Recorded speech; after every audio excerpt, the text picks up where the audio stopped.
독해력 51번 설명드리도록 하겠습니다. 매체 환경이 변화되면서 매체 언어 독서는 매체 환경, 매체라고 하는 게 여러 개가 있죠. 그죠? 뭐 인터넷도 있고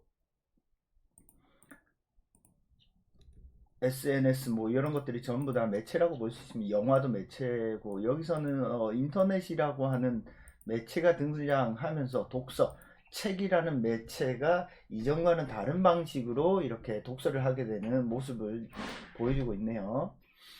이와 같이 기술 발달에 따른 매체의 변화가 정보와 지식의 구성과 유통에 지대한 영향을 미치게 되었다.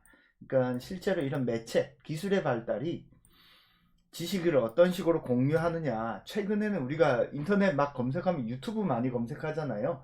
그런 것처럼 매체의 변화는 지식을 구성하고 우리가 지식을 만들 때 어때요? 예전에는 도서관 가야 될 거 이제는 인터넷 찾아보잖아요. 그런 거랑 유사하다라고 보면 되겠습니다. 그래서 매체의 변화는 인간이 지식을 만들고 구성하고 그걸 표현하는 방식에 있어서도 변화를 가져옵니다.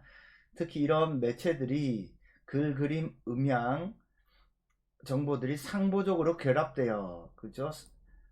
최근에 인터넷 매체는 멀티미디어이기 때문에 이런 것들이 종합적으로 얽혀 있죠, 그죠? 그래서 요거를 뭐라고 불렀어요?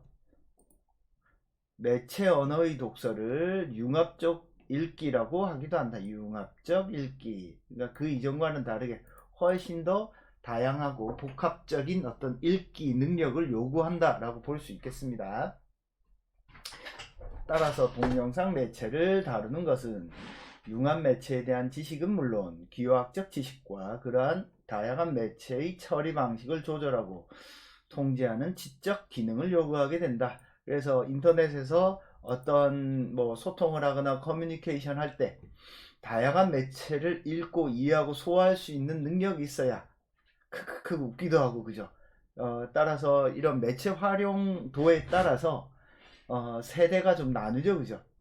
어떤 세대들은 이 능력이 아주 좋다면 어떤 세대는 아주 낮습니다.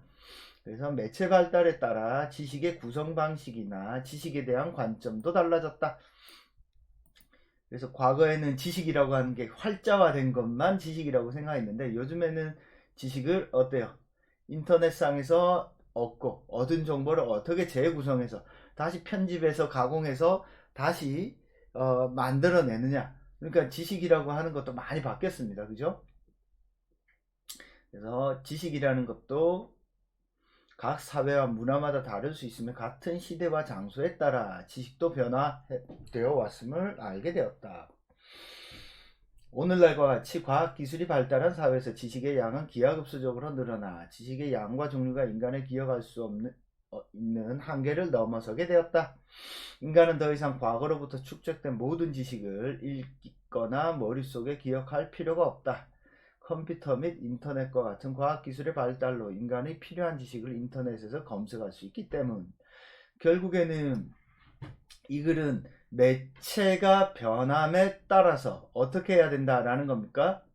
읽기 방식도 바뀌어야 돼. 어떻게? 융합적 읽기 방식으로. 또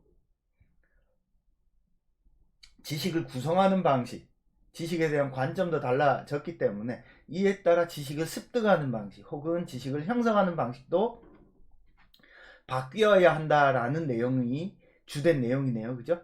그러니까 이렇게 다양한 지식들을 여러분들이 잘 소화해서 자기 것으로 만들 때 이게 진짜 자기 지식이 됩니다. 그래서 최근의 지식은 활자로만 되어 있지 않죠. 근데 이거 조금 조심하셔야 될 게 활자로 된 지식과 어떤 시각적 정보 지식은 그 지식의 깊이에 있어서 큰 차이가 있어요. 그래서 시대가 바뀌었기 때문에 책은 필요 없어요가 아니라 어떤 책이라도 자기 스스로 읽을 능력을 갖추고 더 나아가서 이렇게 상보적으로 결합되어 있는 그림, 음향 이런 것들을 종합적으로 읽는 능력을 갖춰야지 그냥 인터넷에 유튜브만 검색해서 얻는 정보는 그 내가 활자를 읽으면서 깊은 사유를 통해서 얻는 지식과 정보와는 다를 수 있습니다. 그거는 여러분들이 어떤 활자화된 정보를 읽고 소화하는 능력을 키우시면은 바로 알 수 있을 거예요. 무슨 말인지 알겠죠? 자, 그래서 51번 설명은 여기서 마치도록 하겠습니다.